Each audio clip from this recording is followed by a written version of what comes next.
Sa ngayon, balikan muna natin sila Janina sa Nara Studios. Gusto ko kasing ma-experience ang tunog ng isang proyekto kapag kumpleto ng nakalatag ang sound design nito. Then, this one po, ito po yung Foley. So, medyo marami. My gosh, hindi ko na-realize ganyang karami. Parang, ito, Nasa 100 plus tracks. oh my gosh. Oo. So, ganun po siya ka-detail Oo. for sound. Hindi lang po siya music dialogue lang po. Correct.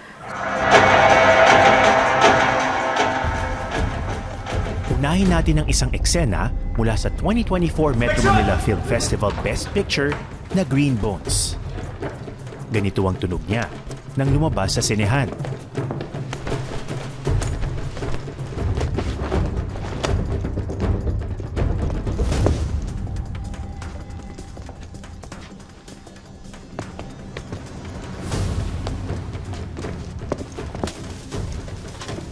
Bakit ka bumalik dito? Sir,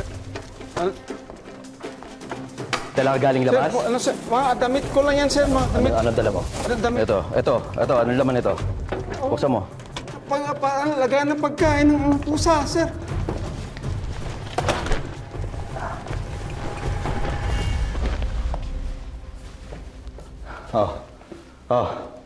Kontrabando.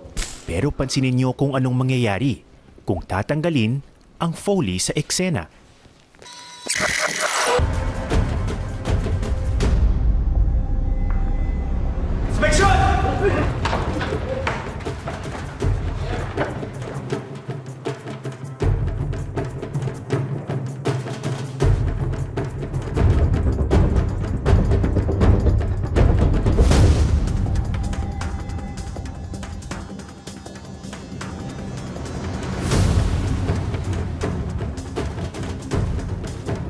Bakit ka bumalik dito?